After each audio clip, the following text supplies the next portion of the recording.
মেসিকে নিয়ে মারাত্মক তথ্য আপনাদের কাছে নিয়ে এসেছি। মানে মেসি কাণ্ডে শত্রুদ্ধ এবার জেরায় স্বীকার করেছে যে প্রভাবশালীদের চাপে অ্যাক্সেস কার্ডের সংখ্যা 3 গুণ বাড়াতে হয়েছিল। মানে বুঝতে পারছেন এই প্রভাবশালী বলতে কাদেরকে বোঝানো হচ্ছে? চলুন আপনাদেরকে ডিটেলসে সবটা বলবো। তার সাথে আরেকটি গুরুত্বপূর্ণ তথ্য যে মেসি কলকাতাতে আসতে কত কোটি টাকা নিয়েছিলেন, চলুন আপনাদেরকে ডিটেলসে বলবো। এমনকি মেসি পিঠে হাত চাপড়ানো আর জড়িয়ে ধরা উনি একেবারেই পছন্দ করেননি, যেটা শত্রুদ্ধ জেরাই সমস্তটা বলেছে। চলুন আপনাদেরকে ডিটেলসে বলবো। প্রথমত আপনাদেরকে বলি যে মেসি কাণ্ডে যা হয়েছে, মেসি কলকাতাতে এসেছেন যুবভারতীতে যা ঘটনাগুলো ঘটেছে, যেখানে আমরা দেখেছি অনেক ভিডিও এমনি আমাদের সামনে এসেছে, যেখানে মেসির মুখ চোখ দেখলে বোঝা যাচ্ছিল যে মেসি কতটা অসুস্থতাতে উনি ভুগছিলেন। এমনকি মেসি এত বড় মাপের একজন মানুষ, যেই মানুষ কলকাতাতে এলেন, ওনাকে যেভাবে মাঠে মানে এই যেই জায়গাটাতে উনি ছিলেন বা যেই মাঠে উনি ছিলেন, সেখানে চারিদিকে ঘিরে ওনাকে যেভাবে লোকালয় হয়েছিল, উনি পুরো নিজেকে অকওয়ার্ড ফিল করছিলেন। উনি ভাবছিলেন যে আমি এখান থেকে বের হলে বাঁচি, কারণ উনি হয়তো এইভাবে কোনোদিনও থাকেননি। ওনাকে একটা স্পেস দেওয়া উচিত ছিল, যেটা পুরোপুরি ফেলিওর হয়েছে পুরো ম্যানেজমেন্ট, তার সাথে অবশ্যই প্রশাসন। এবার আপনাদেরকে বলি ডিটেলসে যে শতদ্রুকে অ্যারেস্ট করা হয়েছে, যেখানে শতদ্রু এবার মারাত্মক গোপন সমস্ত তথ্য জেরায় কিন্তু সে ফাঁস করেছে। কি বলল শতদ্রু আপনাদেরকে বলি ডিটেলসে। যেটা প্রথমত বলি যে প্রভাবশালীদের চাপে, শতদ্রু নিজে স্বীকার করেছেন যে প্রভাবশালীদের চাপে এই সমস্তটা মানে এই যে যেটা বিগড়ে গেছে, বা বলতে পারেন যে অ্যাক্সেস কার্ডের সংখ্যা 3 গুণ বাড়াতে হয়েছে। আপনাদেরকে বলছে যে গড ট্যুর শেষে ফিরে গিয়েছিলেন, মানে এই যে লিওনেল মেসির কথা বলা হচ্ছে যে উনি শেষে ফিরে গেলেন। তবে যুবভারতী ক্রীড়াঙ্গনে তাকে নিয়ে যে বিশৃঙ্খলা দেখা গিয়েছিল, তার রেশ এখনও কাটেনি। মেসিকে কলকাতায় আনার প্রধান কারিগর ছিলেন শতদ্রু দত্ত। যুবভারতীর বিশৃঙ্খলার পরে 13 ডিসেম্বর শনিবার কলকাতা বিমানবন্দর থেকে তাকে গ্রেপ্তার করে পুলিশ। যুবভারতী কাণ্ডে ধৃত শত্রুদ্ধকে 14 দিনের এই শতদ্রুকে 14 দিনের পুলিশ হেফাজতের নির্দেশ দেয় আদালত। যুবভারতীতে মেসির অনুষ্ঠানে বিশৃঙ্খলা কেন হয়েছিল, তদন্তকারীদের জেরায় সামনে এবার এই প্রসঙ্গে বিস্ফোরক দাবি করেছেন শতদ্রু দত্ত। উনি বলেছেন গতকাল টানা জেরার মুখে পড়তে হয়েছিল শতদ্রুকে। সেখানে তদন্তকারীদের তিনি জানিয়েছেন পিঠে হাত দেওয়া বা জড়িয়ে ধরা একেবারেই পছন্দ করেননি মেসি। বিদেশ থেকে আসা নিরাপত্তার দায়িত্বে থাকা অধিকারীদের বিষয়টি জানিয়েছিলেন। বুঝতে পারছেন, মেসি এটি জানিয়েছেন, কারণ আপনারা দেখেছেন সেই ফটোগুলো ভাইরাল হয়েছে সোশ্যাল মিডিয়াতে, যে অরূপ বিশ্বাস কিভাবে একজন ক্রীড়ামন্ত্রী রীতিমতো মেসির গায়ে ঝাঁপিয়ে পড়ছে, মনে হচ্ছে মেসিকে চাইতো সে কোলেও তুলে নেই, এমন একটা সিচুয়েশন তৈরি করেছে তারা। মেসিকে পেট জড়িয়ে এভাবে কে সেলফি তুলে ভাই? ঘাড়ে হাত দিয়ে এভাবে কেউ কারোর সাথে সেলফি তুলে, কেউ কারোর সাথে ফটো তুলে? এটা নিজস্ব যে কোনো আত্মসম্মান নেই, এটা দেখলেই বোঝা যায়। বলছেন যে উনি পুরোটা নিজের তদন্তকারী সমস্ত এই যে সিকিউরিটি যা ছিল তাদেরকে কিন্তু উনি জানিয়েছেন পিঠে হাত দেওয়া জড়িয়ে ধরা একেবারে উনি পছন্দ করেন না। বিদেশ থেকে আসা নিরাপত্তার দায়িত্বে থাকা অধিকারীদের বিষয়টি কিন্তু উনি জানিয়েছেন। সূত্রের খবর, বারবার ঘোষণা করেও কোনো লাভ হয়নি বলেও জানিয়েছেন তিনি। খুব স্বাভাবিকভাবে প্রশ্ন, এত মানুষ কোথা থেকে এলো? সূত্রের খবর, জেরায় শত্রুদ্ধ বলেছেন প্রথমে 150 জনের গ্রাউন্ড অ্যাক্সেস কার্ড দেওয়া হয়, পরে প্রভাবশালীদের চাপে এই সংখ্যাটিকে 3 গুণ বাড়াতে হয়েছিল। এবার বুঝতে পারছেন কেন মমতা বন্দ্যোপাধ্যায়কে ডাইরেক্ট আঙুল তোলা হচ্ছে? কেন মুখ্যমন্ত্রী, আমাদের রাজ্যের যিনি মুখ্যমন্ত্রী, যিনি পুলিশ মন্ত্রী, যিনি স্বাস্থ্যমন্ত্রী, ওনাকে কেন আঙুল তোলা হচ্ছে? কেন ওনাকে নিয়ে এই সমস্ত কথাগুলো বলা হচ্ছে, যেখানে দিদিকে ডাইরেক্ট কটাক্ষ করা হচ্ছে? বা দিদি সত্যিই দায়ী যে উনি সত্যি এমন একটা জায়গায় দিদি চলে এসছে, বা মমতা ব্যানার্জি উনি যে প্রত্যেকটা জায়গায় নিজের এমন কিছু কিছু কাজ করেন যেখানে ওনাকে আঙুল তুলতে বাধ্য হতে হয়, মানে আমরা দর্শকরা বা সাধারণ জনগণ ওনার উপর আঙুল তুলতে বাধ্য হয়। দেখুন, প্রভাবশালীদের চাপে সেটাকে বাড়িয়ে 3 গুণ, মানে সেই সংখ্যাটাকে 3 গুণ বাড়াতে হয়।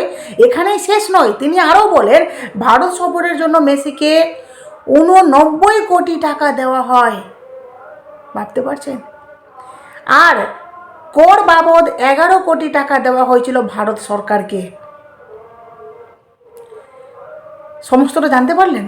কর বাবদ ভারত সরকারকে দেওয়া হয়েছিল 11 কোটি, আর মেসি আসাতে 89 কোটি টাকা নিয়েছেন, অর্থাৎ সব মিলিয়ে 100 কোটি টাকা খরচ হয়েছিল বলে জানিয়েছিলেন তিনি। এর মধ্যে 30% টাকা আসে স্পন্সরদের কাছ থেকে, বাকি 30% এসেছে টিকিট বিক্রি করে। উল্লেখ্য, ক্রীড়াপ্রেমীদের দীর্ঘ অপেক্ষার অবসান ঘটিয়ে গত শনিবার শহরে পা রেখেছিলেন লিওনেল মেসি। ঠাসা কর্মসূচি ছিল তার। বিভিন্ন প্রান্ত থেকে যুবভারতীতে মেসি দর্শনে এসেছিলেন দর্শকরা। দর্শকদের অভিযোগ, যুবভারতীতে ঢোকার পর থেকে মেসিকে ঘিরেছিলেন ভিআইপিরা। সেই সংখ্যাটা কম করে 100 হবে। দর্শকদের অভিযোগ, গ্যালারি থেকে 20 মিনিট মেসিকে দেখাই যায়নি।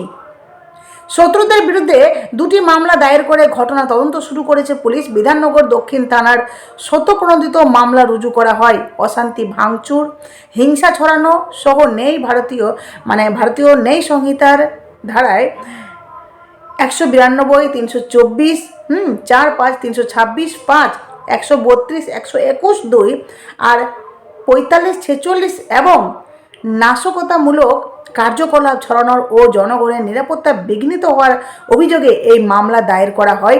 এমনকি শতদ্রুর বিরুদ্ধেও একাধিক জামিন অযোগ্য ধারায় মামলা রুজু করা হয়েছে। আর এবার জেরায় মুখ খুলেছেন শতদ্রু দত্ত, যিনি পরিষ্কার করে সমস্ত গোপন তথ্য ফাঁস করছেন। বুঝতে পারছেন তো? এই প্রভাবশালী বলতে কাদেরকে বোঝানো হচ্ছে? কারা প্রভাব খাটিয়ে সেখানে সংখ্যাটা বাড়ালো যাতে তারাও মাঠে ঢুকতে পারে। এই জন্যই তো এমন সেখানে কাওয়ার্ড সৃষ্টি হয়েছে। সেই সৃষ্টি হওয়ার কারণে মানে যাকে মানুষ দেখতে গেছে তাকে দেখতেই পায়নি, তার কোনো নাম নিশানা নেই। এমন বলা হচ্ছে 20 মিনিট ধরে ওনাকে কোনো মাঠে দেখাই যাচ্ছে না, শুধুমাত্র লোক, শুধুমাত্র সবার মাথা দেখা যাচ্ছে। তার মধ্যে কোনটা মাথা মেসির সেটাও দেখা যাচ্ছে না। দেখুন, বলছে যে মেসির কনসার্টে মাঠে উপস্থিত ছিলেন মন্ত্রী ঘনিষ্ঠ 300 জন। কলকাতার যুবভারতী স্টেডিয়ামে মেসিকে ঘিরে বিশৃঙ্খলা, চূড়ান্ত অব্যবস্থার অভিযোগে গ্রেপ্তার আয়োজক শত্রুঘ্ন দত্ত। পুলিশ জেরায় বিস্ফোরক মন্তব্য, মানে এই মন্তব্য করেছেন এই অভিযুক্ত শতদ্রু।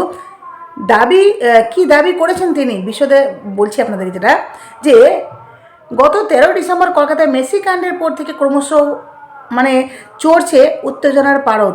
তুঙ্গে রাজনৈতিক চর্চা। চাপের মুখে পড়ে মন্ত্রী পদ থেকে ইস্তফা দিয়েছেন অরূপ বিশ্বাস। তারপরও থামেনি বিতর্ক। গ্রেপ্তার গোটা অনুষ্ঠানের মূল আয়োজক শতদ্রু দত্ত। বর্তমান বিধাননগর থানার পুলিশ হেফাজতে নিয়েছেন তাকে। কিভাবে ঘটলো এই ঘটনা? কেনই বা মাঠে হঠাৎ করে এত লোক ভিড় করলো? যেটা করার একদমই কথা ছিল না। সমস্ত বিষয় সম্পর্কে জানতে ধৃতকে নিয়মিত জেরা করছে পুলিশ। জানা গিয়েছে, পুলিশ জেরায় চাপের মুখে পড়ে শত্রুঘ্ন স্বীকার করেছেন যে 13 ডিসেম্বর সল্ট লেকের যুবভারতী স্টেডিয়ামে মেসির কনসার্টে মাঠে মন্ত্রী ঘনিষ্ঠ প্রায় 300 জন সদস্য উপস্থিত ছিলেন। তাদের মধ্যে আবার অনেকে বিভিন্ন জনপ্রিয় ক্লাবের সঙ্গেও যুক্ত। তবে সেদিন মাঠে কারা ছিলেন তাদের নাম কিন্তু উনি উল্লেখ করেননি। সেই বিষয়ে অবশ্য মুখে কুলুপ এঁটেছেন ধৃত মূল আয়োজক শতদ্রু দত্ত। এদিকে পুলিশ জেরায় মুখে পড়ে শতদ্রুর অভিযোগ যে লিওনেল মেসি মাঠে প্রবেশ করার মুহূর্ত থেকেই পূর্ব নির্ধারিত কার্যসূচি প্রচার ব্যাহত হয়ে যায়। নির্ধারিত পরিকল্পনা অনুযায়ী মেসিকে চলাফেরা করতে দেওয়া হয়নি। মেসি ও তার দলের বিরক্তির মূল কারণ ছিল বারবার অর্ধেক জড়িয়ে ধরা, হাফ হাগ। বুঝতে পারছেন?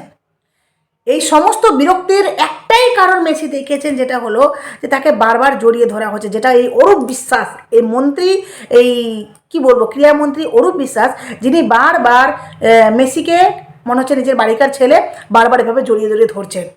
কখনো আমি একজন ভদ্র মানুষকে কখনোই আপনারা দেখবেন না যে কোনো সেলিব্রিটিকে বা কোনো বড় মাপের মানুষের সাথে ছবি তুলতে গেলে, সাধারণত কোনো বড় মাপের হোক বা এমনিও দেখবেন যে কোনো মানে কোনো একটা বিশেষ ফেসের সাথে যদি আমরা ছবি তুলি, ভাইরাল ফেসের সাথে, তাহলে দেখবেন যে বিশেষ মানে সম্মানভাবে তাকে কিন্তু ছবি তোলা হয় বা তার সাথে আমরা তাকে মানে সম্মান দিয়েই আমরা তার পাশে দাঁড়াই, কখনো তাকে ল্যাপটে ধরে নেওয়া।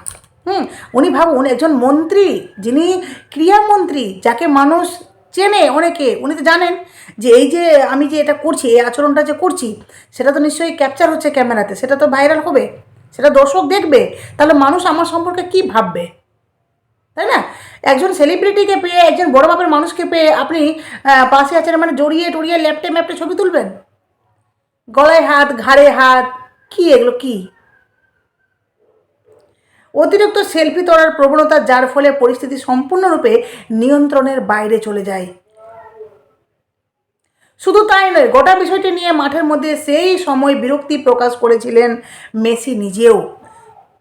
শত্রুদ্দুর আরও অভিযোগ, এই সময় মেসি মাঠ ছেড়ে বেরিয়ে গেলেও স্টেডিয়াম ছেড়ে যাননি, ফলে তাকে আরও কিছুক্ষণ আটকানো যেত, কিন্তু তার আগে ফ্যানেরা তাণ্ডব শুরু করায় পরিস্থিতি পুরোটা হাতের বাইরে চলে যায়। রণক্ষেত্রের চেহারা নেই যুবভারতী ময়দান, মানে যে ঘটনাটা ঘটেছে আপনারা দেখেছেন। অন্যদিকে মেসি ভারত ছাড়ার পর গোটা ইন্ডিয়া ট্যুরের ছবি পোস্ট করেছে নিজের সোশ্যাল মিডিয়ার অ্যাকাউন্টে। মেসি যেটা পোস্ট করেছে সেটা নিয়ে বলছেন যে গোটা ইন্ডিয়া ট্যুরের ছবি পোস্ট করেছেন নিজের সোশ্যাল মিডিয়ার অ্যাকাউন্টে, আর সেখানে হায়দ্রাবাদ মুম্বাই থাকলেও নেই কলকাতার কোনো ছোঁয়া। কতটা ভাবুন, কতটা কষ্ট লাগছে না, যে আমাদের রাজ্যে এলো, তারপরেও কিন্তু আমাদের রাজ্যের নাম উল্লেখ নেই। কেন নেই? কেন নেই? উনি সত্যি হয়তো মানে কি বলবো, এই কলকাতা শহরে এসে উনি নিজেকে খুব মানে খুব হয়তো নিজেকে অকওয়ার্ড ফিল করছেন, বা নিজেকে হয়তো মনে করছেন যে আমি এখানে কেন গেলাম, তাই না? যেখানে হায়দ্রাবাদে আমরা দেখেছি কি সুন্দর করে উনি পুরো মাঠ, পুরো রাউন্ড মারছেন, কি সুন্দর লাগছে। আমরা সত্যি দেখে মানে হায়দ্রাবাদ পারলো, অথচ দেখুন কলকাতা পারলো না। আর সেখানে হায়দ্রাবাদ মুম্বাই থাকলেও, মুম্বাই আমরা দেখেছি সেখানেও খুব সুন্দরভাবে উনি কিন্তু মানে ফুটবলও খেলেছেন, এমনকি সেখানে খুব সুন্দরভাবে রাউন্ড দিয়েছেন, যেখানে দর্শকরাও খুব মানে ভালোভাবে মেসিকে দেখেছে, অনেকে হ্যান্ডশিপ করেছে, এমনকি খুব মানে ভালোভাবে ইভেন্টটা হয়েছে। শুধুমাত্র মূর্তি উন্মোচনের ছবিটুকুই থেকে গিয়েছে পোস্টে, যে মূর্তিটা, যেটা মেসির একটা মূর্তি, সেই মূর্তিটার ছবিটুকু কিন্তু থেকে গেছে তার পোস্টে। সব মিলিয়ে বলা যেতে পারে বিশ্বকাপ জয়ী আর্জেন্টাইন ফুটবলার ও যুব ভারতীর ঘটনায় বিরক্ত তা তার সোশ্যাল মিডিয়ার পোস্টে পুরো স্পষ্ট।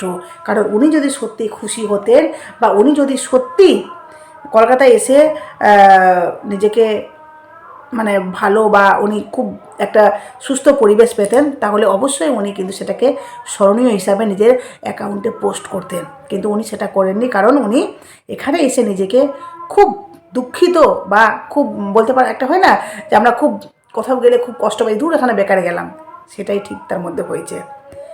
যাই হোক, শতদ্রু একের পর এক কিন্তু সমস্তটা প্রকাশ করছেন। আর জানেন তো, শতদ্রুর রিসরার বাড়িতে তল্লাশিতে, মানে বাড়িতে যে তল্লাশি করেছে, সেখানে মিলল নথির পাহাড়। মেসির সফরে কোটি কোটি টাকার হিসেব দেখে চক্ষু চড়ক গাছ তদন্তকারীদের, যারা তদন্ত করছেন। বলছে এবার বড় সড়ো পদক্ষেপ নিল। সূত্র মারফত জানা গিয়েছে তদন্তের স্বার্থে শতদ্রুর ব্যাংক অ্যাকাউন্টে থাকা 22 কোটি টাকা ফ্রিজ করেছে সিট। একই সঙ্গে রিসরার তার পৈতৃক বাড়িতে দীর্ঘক্ষণ তল্লাশি চালিয়ে বাজেয়াপ্ত করা হয়েছে বস্তা বস্তা নথিপত্র। মেসিকে আনতে 89 কোটি। বিস্ফোরক তথ্য, জেলে থাকাকালীন জেরার মুখে লিওনেল মেসির কলকাতা সফর নিয়ে চাঞ্চল্যকর তথ্য দিয়েছেন এই ফুটবল আয়োজক শতদ্রু দত্ত। ভারত সফরের জন্য ফুটবলার মানে বিশ্বজয়ী ফুটবলার লিওনেল মেসিকে দেওয়া হয়েছিল 89 কোটি টাকা, যেটা আপনাদেরকে বললাম। আর কেন্দ্রীয় সরকারকে যেটা দেওয়া হয়েছে কর হিসাবে 11 কোটি টাকা। যাই হোক, আপনাদের কাছে শেয়ার করলাম। তবে কথা হলো, এই যে শত্রুদ্দু, যেখান থেকে ওনার বাড়ি থেকেও অনেক মানে নথি যেটা সংগ্রহ করেছেন তদন্তকারীরা। তবে আগামীতে কী হচ্ছে অবশ্যই আপনাদের কাছে সমস্ত তথ্য যাবে। একটা কথাই বলবো যে আমার মনে হয় কখনো একজন সুস্থ মস্তিষ্কের মানুষ, কখনো একজন ভদ্র মানুষ এইভাবে কোনো বড় সেলিব্রিটিকে দেখলে কখনো ঝাঁপিয়ে পড়ে না, কখনো তাকে দেখলে জড়িয়ে ধরে না। ফটো তোলার একটা সিস্টেম আছে, তার পাশে দাঁড়িয়ে তাকে সম্মান দিয়ে কিন্তু ফটো তোলা যায়, তাই না? কখনো কাউকে জড়িয়ে ল্যাপটে ধরে কেউ ফটো তোলে না। যাই হোক, ওনাকে দেখলেই বোঝা যায় উনি কীভাবে কী আচরণটা করেছেন। এখানে শেষ করলাম। অবশ্যই আপনাদের মূল্যবান মতামত দেবেন। অবশ্যই নতুন থাকলে চ্যানেলটি সাবস্ক্রাইব করে নোটিফিকেশন করে পাশে থাকবেন। টাটা।